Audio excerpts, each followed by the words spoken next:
see you. Got some fans here. I say I love the blazer. It's very Jackie Kennedy-esque. Oh, do you think? I think so. Well, it's Jackie Spears.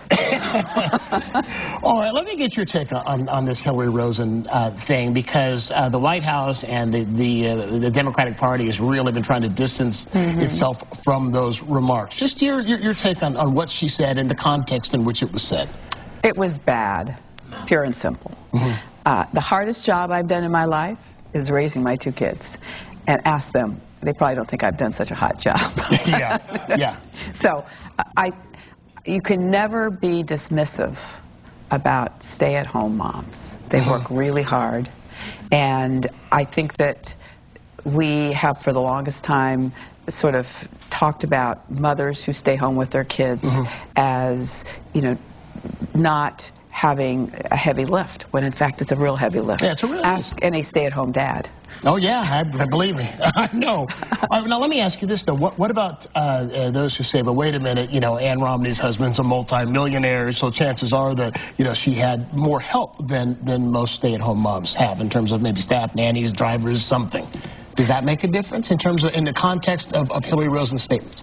I think Hillary Rosen was just off. Just off? She's off. She's apologized. Let's talk about the real problems. And the real problems are women have been discriminated against on every level. There are discriminations of health care. We spend $1 billion more per year in health care premiums unrelated to being women who are able to get pregnant. This is for health insurance where you don't have maternity care. Right. Women make 71 cents for every dollar earned by a man. Women in the CEO positions, about 4%. Women in the boardrooms, about 14%. Women in Congress, 17%. But are we seeing improvement? Are things, say, better today than they were 10 years ago? I think they're better, but they're not good enough. We've still got a ways to go. Yeah. All right, now we've heard a lot over the last couple of weeks about what the Democrats have been calling a GOP war on women. Is there a war on women? Well, first and foremost, time out. You know, I hate the use of the word war. War on women is just not an appropriate use. This might be nice alliteration, but I don't think it works. I will say that there is a gender gap that has now turned into a gender gulch. There's an 18% split between those who will vote for Mitt Romney and those who will vote for President Obama, who are women. And the efforts by the Republicans in Congress and the Rush Limbaughs of the world and the Karl Roves of the world, who somehow feel compelled to look into my bedroom, need to, you know, go elsewhere. I said to someone recently, you know, when Karl Rove grows a uterus, I'll listen to him.